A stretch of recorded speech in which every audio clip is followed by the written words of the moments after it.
tātou vai, ina tikanga ara tau ma, kia mau kia ita, kia kore ai e naro, kia pupuri kia whakamau, kia tina, hao mi e, hui e, tai ki e. Kia ora, everyone. Allow one spirit to exercise its potential to guide us in our work as well as in our pursuit of our ancestral traditions. Take hold and preserve it, ensure it is never lost, hold fast, secure it, draw together, affirm. Thank you, kia ora.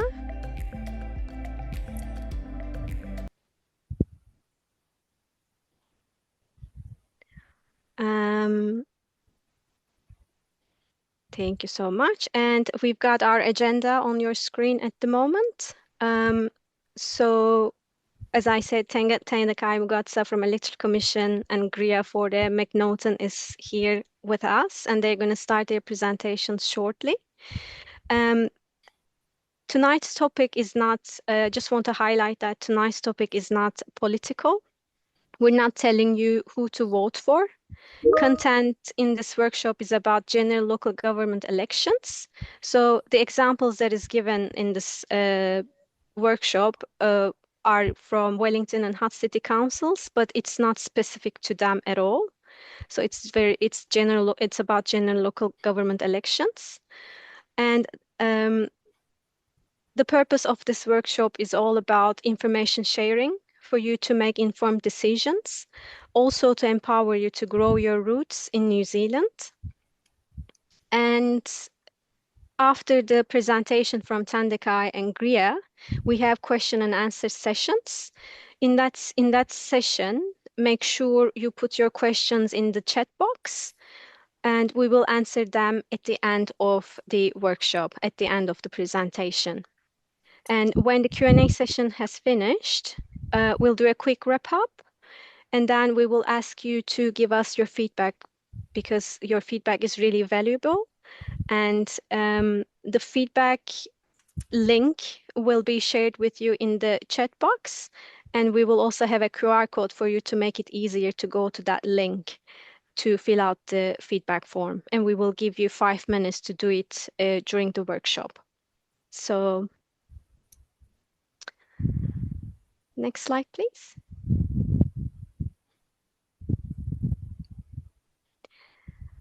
During the workshop, just want you to be mindful of a few guidelines throughout this workshop. So please be curious and open. Enjoy the learning experience. Please be respectful. Keep your microphones muted, as mentioned earlier. Please be in a quiet space to avoid distractions. Respect the diverse opinions. While typing questions in the chat box, please stay on topic and focus on the agenda. If you want, you can update your screen name on Zoom, but if you don't want to, you don't have to. Now I'd like to hand over to Tandekai from the Electoral Commission. Thank you so much, Tandekai. Kia ora, thank you, Malik. Kia ora. Maneru akanaka kwa muri mose. Ko Tandekai taku ingoa. Ko Shona te iwi. Ko rere rangi te waka. Ko Zimbabwe te wairua. O tato katua, tena katua, tena katua, tena katua, katua. That was my pepia. I introduced myself. I'm Tendekai Mugadza, and I'm from the Electoral Commission.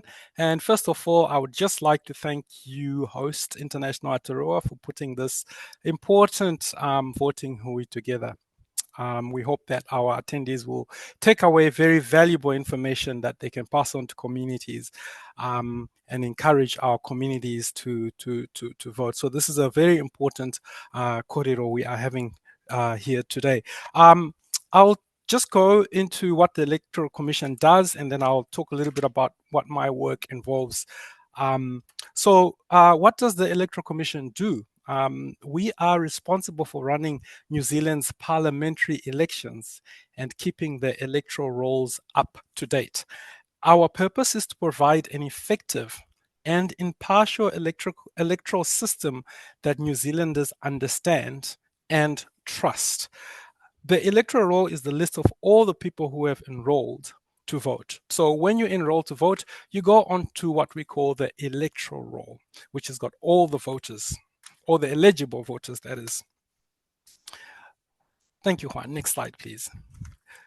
So as mentioned before, my name is Tendeka Mgadza. I originally came from Zimbabwe. And my line of work has been mostly in community engagement. So my actual title of work is Community Engagement Advisor. And a lot of you would have seen me in your presentations at events. And the likes. I love being in my community, and I like empowering my community with tools that help them integrate into New Zealand. And voting is one of those. What do I do as business as usual? I go out into the community and hold education sessions and workshops, i.e., the one that we're having today. This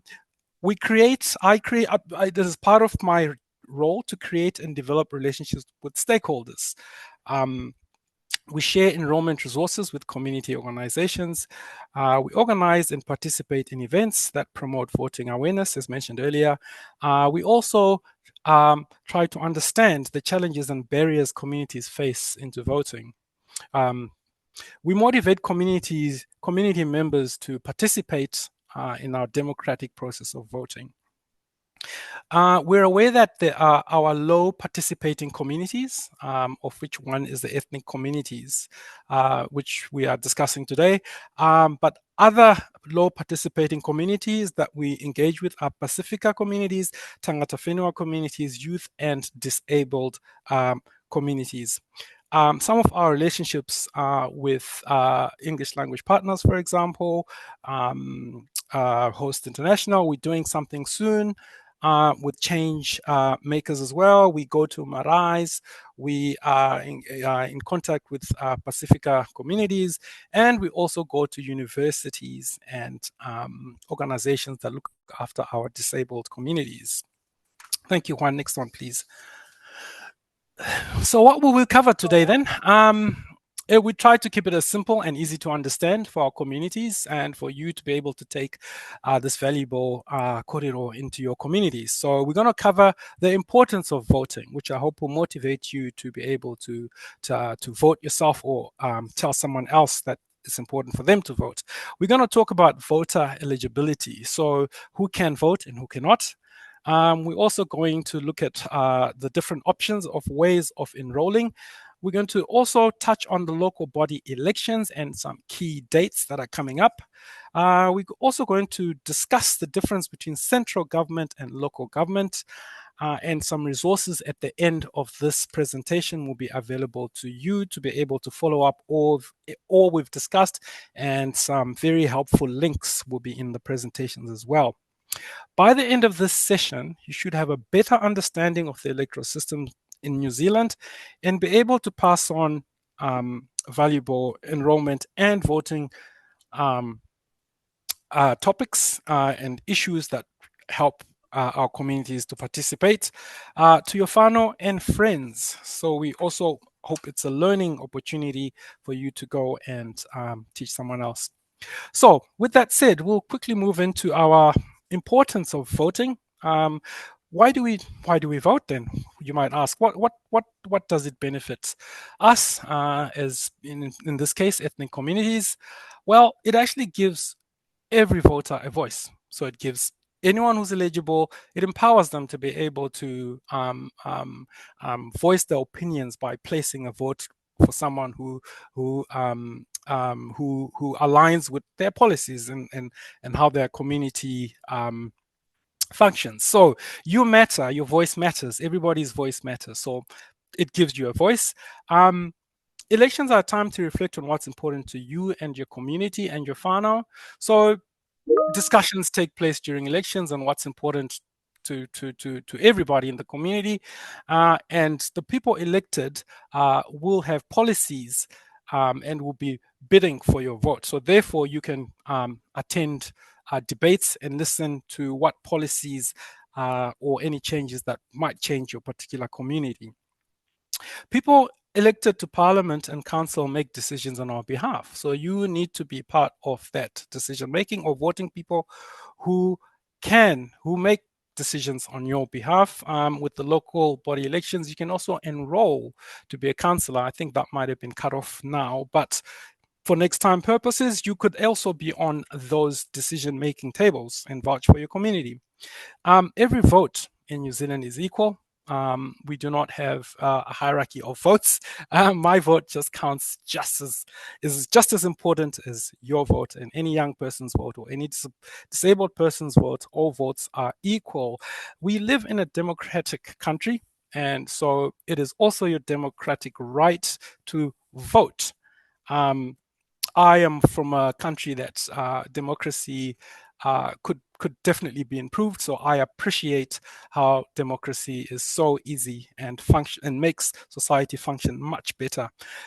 So democracy works when everybody participates. So you need to get out there and get your voice heard. However, we also know that communities face challenges in voting, especially our ethnic communities. And from the feedback we've had from our sessions, our communities tell us that finding time is a challenge. Our communities are overworked, priorities are on working and providing food for their family. And so voting is sometimes a secondary issue. We know that there's language barriers.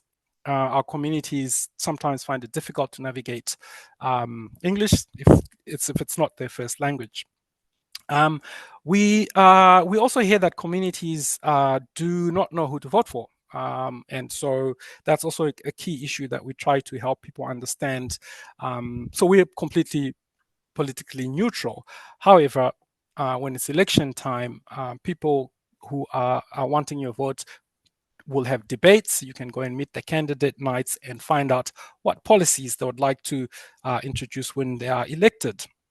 Another challenge is post voting trauma. So we know that some of our communities might have faced intimidation or injured during their voting experience back home. And so trying to get over the whole voting system again could be quite traumatizing for some of our communities. And some of these challenges will actually be addressed right here in this presentation as we go along. Thank you, Juan. So the next question might be, how do you enroll? And New Zealand actually makes this process very, very simple. Our website, Vote NZ, very simple to remember, is very user-friendly. Enrolling online is actually the fastest and the best way to enroll. You just go to Vote NZ and you just follow the prompts. Usually, in fact, not usually, all the time, you will need your driver's license or passport or your RealMe account to verify your identity. That's only when you're doing it online. Paper, we'll come to that, where you don't need any identification. Thank you, Juan. Next, please. So this is the landing page of enrolling and checking your details. As you can see, very simple, clean, easy, user-friendly website. You've got two options there. I want to enroll to vote. So you click on enroll if you're enrolling for the first time, or if you've moved addresses and you'd like to update your address, you can do so online as well. And just check that your details are up to date by providing the information you are asked for. Thank you, Juan. We'll go on to the next option of enrollment, which is the paper form. Now, the paper form is actually one that works a lot with our ethnic communities and other communities as well, like our Pacifica and all the other priority groups that we mentioned, Tangata Whenua as well, youth. Everybody likes the form. However, it's not both are equally as important. So what's on the form? You will be asked to put your name. If you're enrolling for the first time, there are mandatory fields, which is your name, your date of birth, your address, and you'll be asked whether you want to be on the Maori roll or the general roll, which we'll discuss a little bit later in this presentation. And you'll be asked to sign the form so that we know that this is you and you are agreeing to that. So it's a very simple form. And like I said before, at events, these are very, very helpful because we can assist communities to enroll right on the spot. We can help them, we can explain to them what that means. So they are a very useful tool for us to get community members involved. You also don't need any ID when filling out a paper form. Which is a really good bonus to remove the barrier of anyone who doesn't have ID at that time. So we take these forms and we give them to our enrollment team, who will put them into the system, and you will receive a confirmation letter to say you are now ready to vote, or you've become a someone who's enrolled, and you go onto the e-roll book that we talked about earlier. Okay, so yeah, next, please. Right. Paper forms can be obtained by ringing 0800, downloading the form off the Vote NZ website. Like we said before, nice, easy website. You just go there and you type enrollment forms, they'll come out. You can also free text 3676 and you'll get a response where you can receive paper forms. Now, this is quite important for us because communities can do it themselves if they want to help their colleagues or their whānau and friends. They can order the forms themselves and help communities enroll. It's a free post back to us, and then you can be enrolled and ready to vote. Right. So if we can move on, please, Huang. Thank you. To the next slide, which is who can vote. Now, this one's a really, really critical one for especially members of our ethnic communities. We're often not sure whether we can enroll or not based on how long we've been in New Zealand or what type of visas we have. So in essence, these are the mandatory things you need to have. You can enroll if you are New Zealand citizen or permanent resident. Your visa does not, so you can vote if your visa does not require you to leave New Zealand within a specified time. So if you have, you can also vote if you have legally lived in New Zealand continuously for 12 months or more at some time in your life. 17-year-olds can enroll. However, they can only vote once they turn 18. So that there is just to encourage young people to be on the electoral roll nice and early. And by the time you're 17, you don't need to do anything. You're good to go. If you hold a 2021 resident visa and you meet the criteria above, you are also eligible to enroll and vote in New Zealand. Our friends, Australians, Niueans, Tokelauans, Cook Islanders can enroll if they've lived in New Zealand continuously for 12 months or more. A good point to remember is that once you enrolled to vote in the parliamentary elections, you are also automatically enrolled for the local council elections. So you only need to do that once. Thank you, Juan.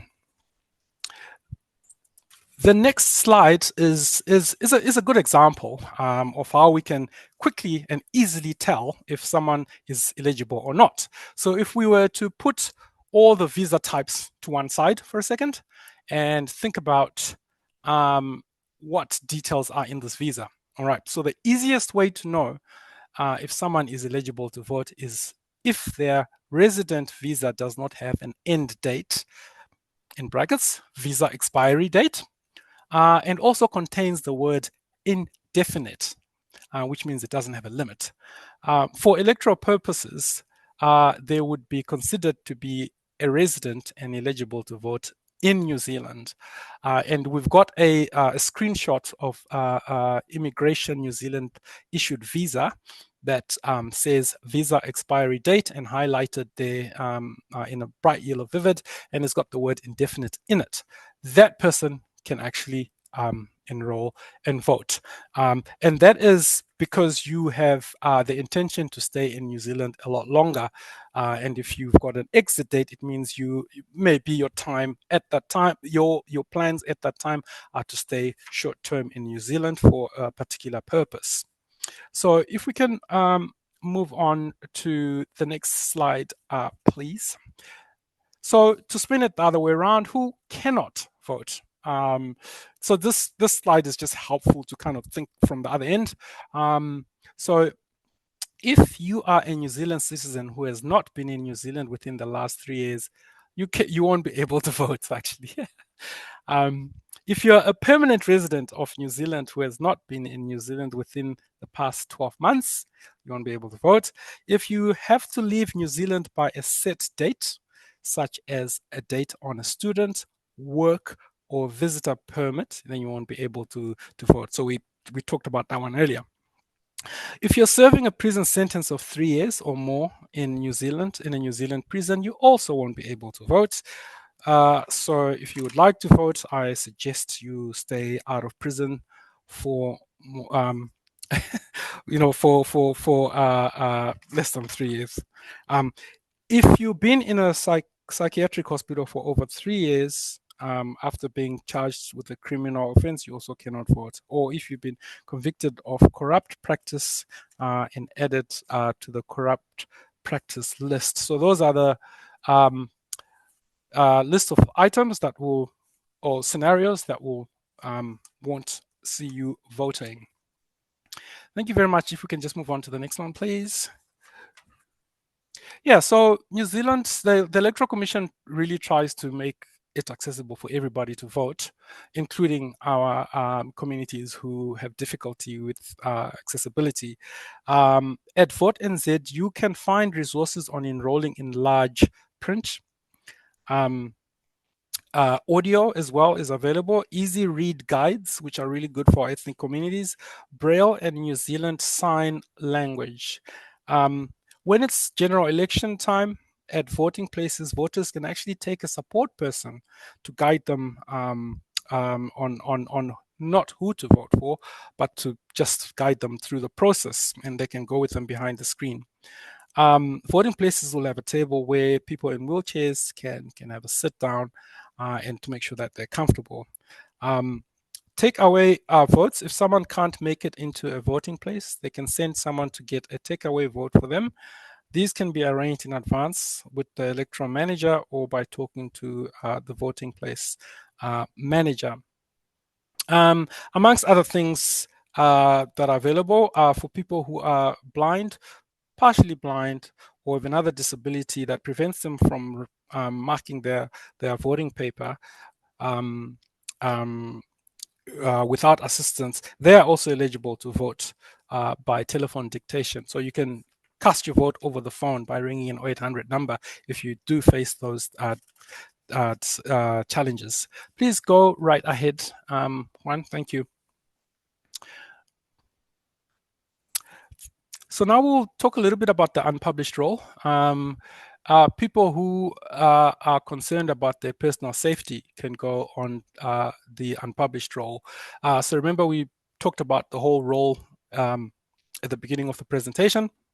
There's a part of it that's called the unpublished roll, where if you are concerned about your safety, you can apply to be on that roll. And that is because some of the electoral rolls are placed in libraries and at the office of Electoral Commission.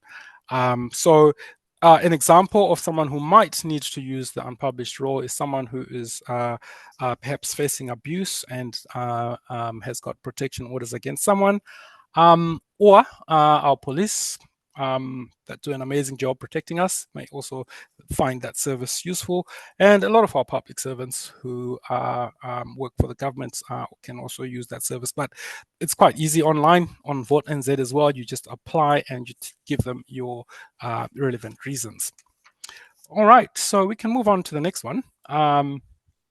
Which is what is an electorate, right? So during the general elections, you'll hear this word a lot. New Zealand is divided into voting areas called electorates. When you enroll to vote, you're enrolled in the electorate where you live. While each electorate has about the same number of people, the geographic size of each area may be different. Everywhere in New Zealand, is covered by both a general electorate and a Maori electorate. New Zealand currently has 65 general electorates and 7 Maori electorates. So if you can see the diagram there breaks that down, and some of the electorates are really too small, so they've kind of really been sort of in a bit of a square, but you can kind of get the idea of how those electorates are divided. And like I said, they are divided by population. All right, so we can move on to the next one, please, Juan. Thank you.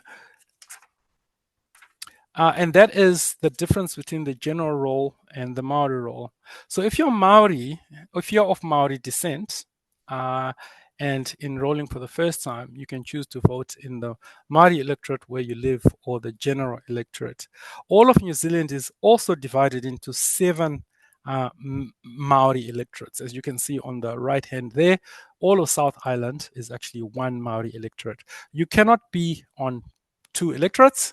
You have to be either on the general electorate, which is the previous maps that I showed you, or on the Maori electorates. And so if you choose the Maori roll, you can only vote for candidates in the Maori electorate that covers your area.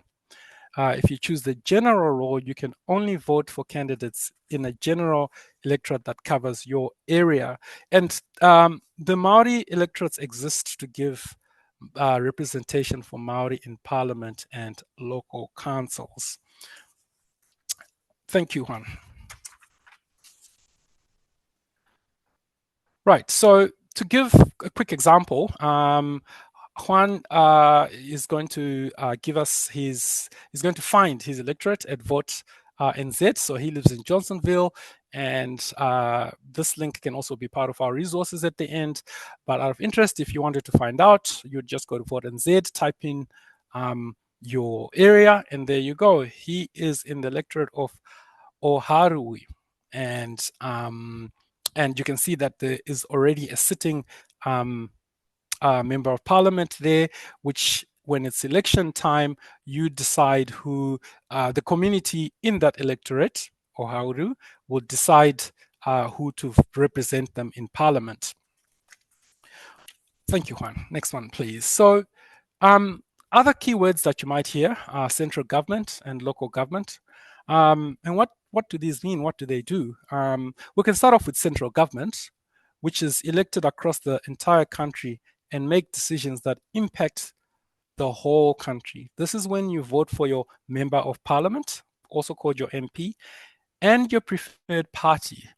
So this is known as the general elections, and the Electoral Commission runs those elections and take place every 3 years, with the next one being next year, 2026. There is a general election then. And their functions are looking after our laws, housing, welfare, education, health. You can see there's a police car there, hospitals, schools, all the other services that we use pretty much regularly are run by central government, and these services are funded by all the taxes that we earn.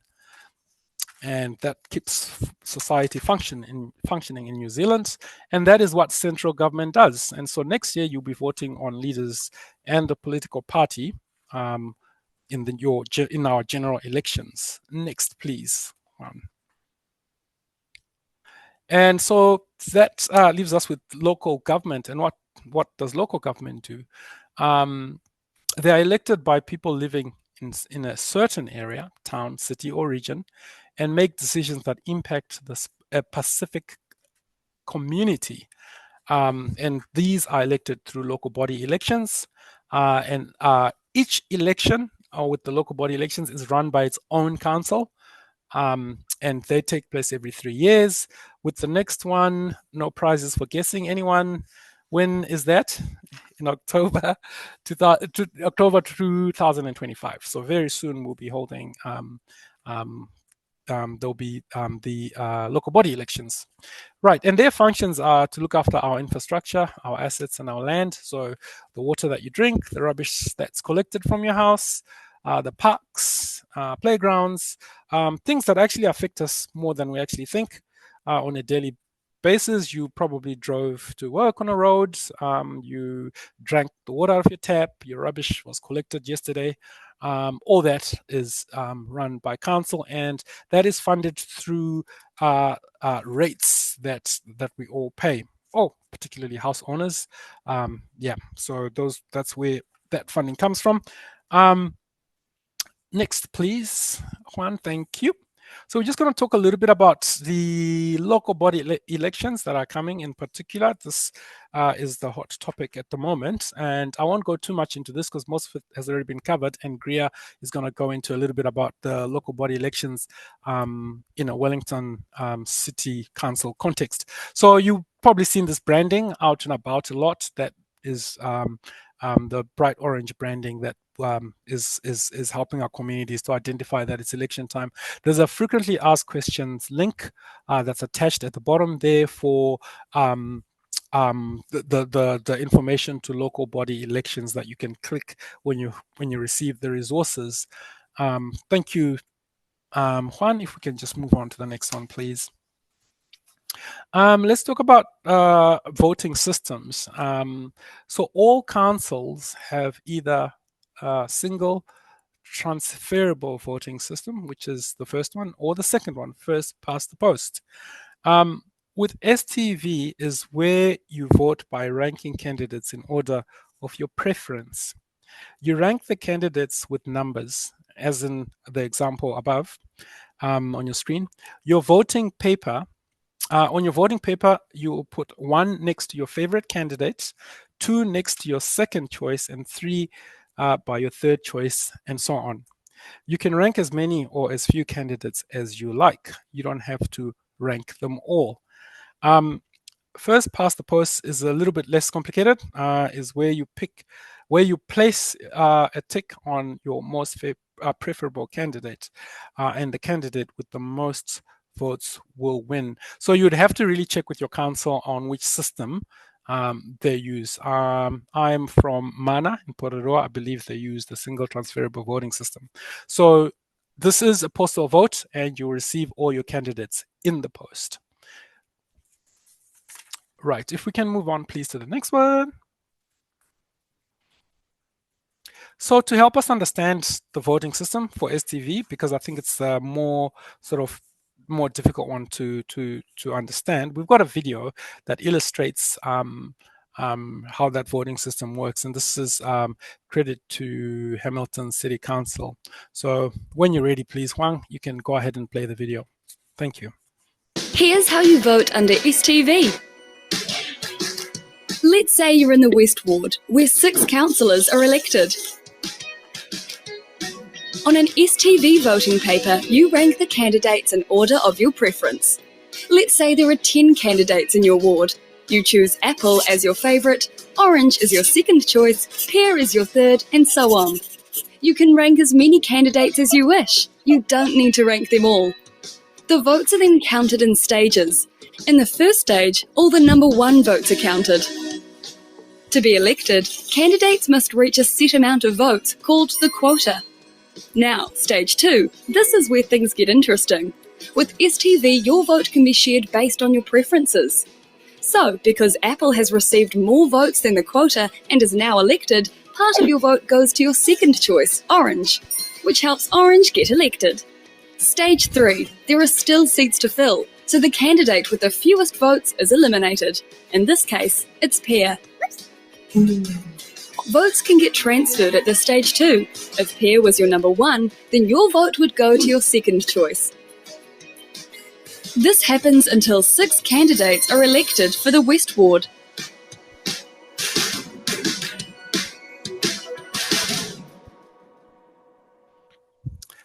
Thank you, Han. So I hope that's sort of given you a bit more insight into the STV. So again, please check with your local council on their website. They will explain. It'll clearly say which system they use. The next question might be, what can you do as an organization or as an individual to help promote voting? You can share our key messages. Just go to our socials and just share whatever is up there, and that'll be the most and accurate up-to-date information on any of our Foreign Z's social media handles. You can also let us know what events are coming up in your community that we may be able to support you with by having our presence there and helping communities enroll. You can also host information sessions with our supports. As a great example is one tonight. You can do this. We are happy to attend or create something similar for your organization. Help your community members with enrolling. So everything you've learned today, you can go and help somebody else in the community. We like it when it's community to community assistance. I think you get a lot more positivity and more working together as a community when we assist each other. You can also request resources and upskilling sessions from us. So if you'd like some enrollment forms, some brochures in different languages that explain the voting process, we can send some of those to you. So we've got a lot of help that's available to you if you're really passionate about helping communities enroll. Thank you. Juan, next one, please. Also, this already outlines what we discussed earlier. It's just a lot of more extra information for you, but we can hop on to the next one, please. Juan, thank you.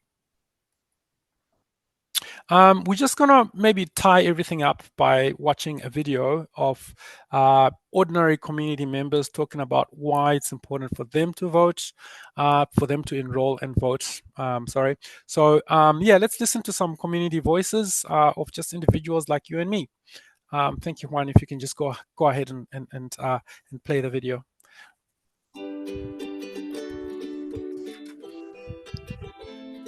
You have to be enrolled to be able to vote? So that I can have a part in participating. I think, we want to have a say in the community, and, that's as a new resident, I should definitely, jump on board for that. So your vote counts? It's very important for us to do that. It's our responsibility to do that. So we can shape up our new laws and shape up our new lives in New Zealand? It's just to have a voice and the government sense. Because it makes voting easier on the day, and voting's important. It's a legal requirement to be enrolled, isn't it? It's not, you don't have to vote, but I think you're supposed to be on the electoral roll.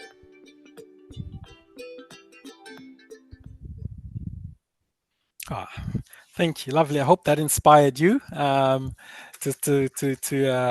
understand why it's important to vote. And we will. We're not too far off from our end of our presentation, but this slide here has an example of two local councils screenshots of their websites, and you can see there, for example, the one on the left, which is part of Greer's Mahi, is their website is pretty simple to navigate as well. You can see the topics there. You just need to click on how to enroll, how to vote, places to drop off your vote, how to cast a special vote, your candidates. So we talked about if you're not sure who to vote for, they will probably have their profiles there, and you can see what their kaupapa is about. And you've also got how STV works again. So if you want a refresher, each website will have its own voting system, and you can check which one they use, as mentioned previously. As part of the resources for this presentation, we've put a link down below of a link that you can tap to go on all the council, all the local councils in New Zealand. You can find them there, and you can scroll until you find your one. We've also got our official Electoral Commission FAQs, which are also linked down below. With that said, I will probably end the presentation and hand it over, unless is there another, if you can just go on to the next one, please. I believe there's one more that just really encourages people to go to Vote NZ and have a look at what's there. It's very presented in an easy way to navigate, and easy English language to understand. I would like to hand it over. Well, firstly, I'd like to thank everybody for being, taking the time to be out on a Thursday evening and to listen to us. And I'd like to hand it over to Malik at this time. Thank you. Thank you so much, Tandaka and Gria.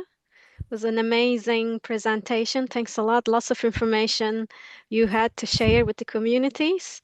Thanks a lot. So now it's time for questions and answers. So if anybody has any burning questions that you want to ask to the presenters, please put them in the chat box, and we will answer them shortly for you.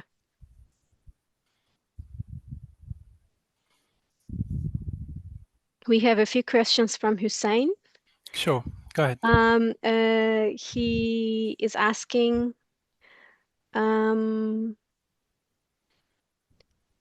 he says, if I change my house in the future and move to another house, what happens?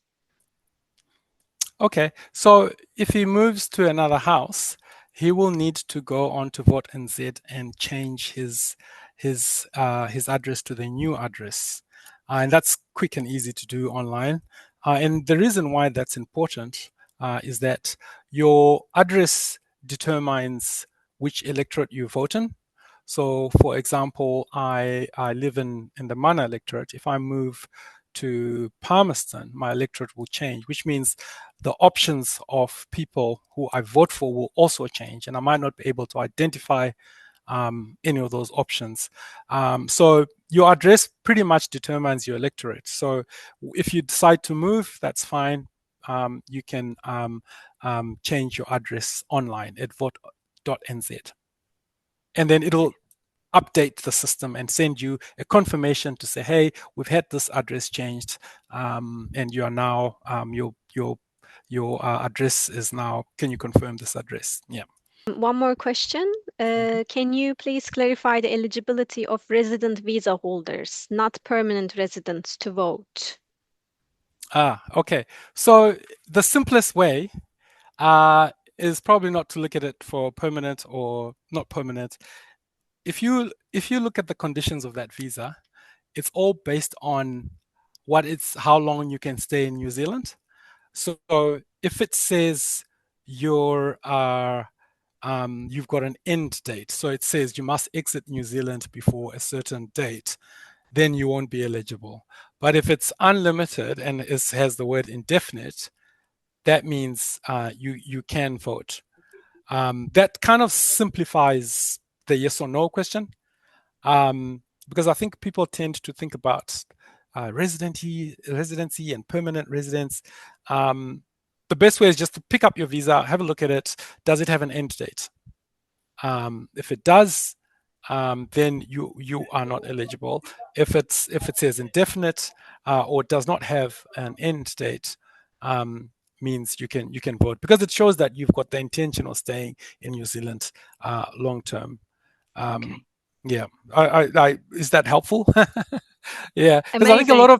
a lot of people get caught up in the type of visa. I'm on a student visa, I'm on a work visa, I'm on a this, that. Simplest way, just look it up. Your visa will definitely have either no end date or will have the word indefinite, as with the example that we looked at earlier. So I hope that is that helpful to that person? Great. Thank you Yeah. so much, Annika. One more. Can a certificate of identity issued by ANZ be used for an enrollment if someone doesn't have a driving license or a passport? So if that's the only ID document they've got, can that be Yeah. used as a document to vote? Can you tell me the name of that document? Certificate of identity. So that's a specific okay. it's a special ID that is given by ANZ to former refugees. Yeah. I believe it should, but I would need to double check that. The quickest, I haven't come across that document myself in our enrollment processes. However, it's probably because a lot of our community enrollments are done by paper, where you don't need your ID. So if it's a New Zealand issued identification, there is no reason why it can't be used to enroll. But our website does specifically mention driver's license, passport, and your real me. So I'm hesitant to say definitely it will work online because I'm not quite familiar with that particular document. However, to avoid having those issues of providing identification, you can actually download a form and take and print it.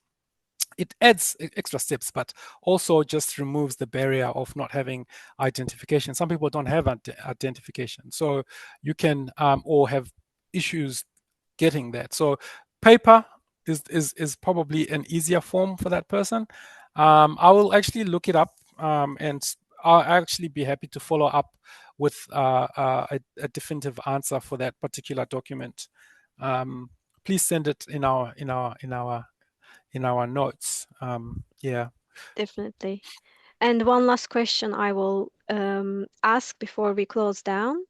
Can they vote online? Because some people work shifts, so can they work online? Can they vote online so that they don't have to go there during work time? I think it depends on general elections. So I'm not quite sure how the local body elections work, and Greer might be able to touch on that. You can definitely vote if you're overseas, but if you're in New Zealand, I think you're expected to be able to go to a voting station for general elections unless you are disabled or have a challenge, or if you have accessibility challenges. But you might have to work your way around your time in be able to cast your vote. And voting sometimes starts 2 weeks before, so you can it helps you to manage your business. And I think that applies a lot to our ethnic communities, as we spoke, that our ethnic communities work quite a lot, and sometimes getting out there to vote can actually be a challenge. So it's a genuine concern. So yeah, I know that service is available from overseas, but if you are in New Zealand, then you're expected to find a voting booth, and they're conveniently positioned, malls, community centers, and that. So maybe Greer could touch on how the local council works. Yeah, well, I was just going to add as well. I believe we call it early voting for Central, don't we? That period where you can vote before actual election day, which might help you. So you don't have to necessarily do it on the one election day. There's a bit of a period before election day where you can vote as well, and that's similar for your local elections. So in your local elections, in particular, if it's a postal vote, so I use Wellington as an example again, voting papers get sent out to your house on the 9th of September. You'll probably get them by about the 22nd, and you have until the 11th of October. So the idea there is that we know people are busy, people have lots on, they might be traveling for work, but hopefully within that sort of month period, at some point you'll be able to have a chance to at home fill out your voting papers and drop it on the post, maybe on the way to your next job or to pick up your kids or whatever it might be. So that sort of allocation of extra time, as opposed to all being squished into one day where if you've got something on, you kind of have to pick and choose, that allows you a bit more flexibility about when you vote within the voting period. So hopefully that would help you for local, and also that early voting option for general as well. But yeah, sorry, not online yet. Okay, thank you so much, Tandika and Greer, for answering the questions. We still have quite a few questions waiting to be answered, but what we are going to do is to put them together as a questions and answers sheet, and then we'll make sure we answer all your questions and then send them to you along with your certificates, the YouTube link for this the workshop, and one more thing, but the slides as well. Yes, so we'll make sure we will send all of them to you next week. So again, thank you so much for joining tonight. We also have a quick feedback form that I want to share with you in the chat. If you hold on 1 minute, I'm going to share it right up. So please make sure you can, if you want to go quickly to the feedback form, you can quickly use your phone and scan that QR code on the screen. And if you don't want to do that, please click on the link in the chat box. That will take you to the feedback forms that we prepared for this session tonight. And yeah, so this is the feedback form.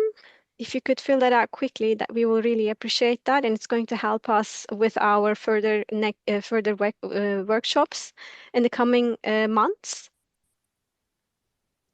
Thank you, Juan, for showing that.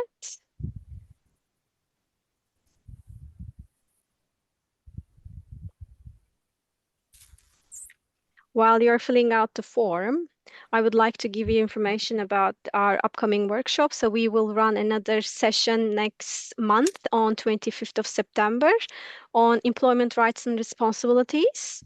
And the one after that will be on 30th of October on tenancy rights and responsibilities.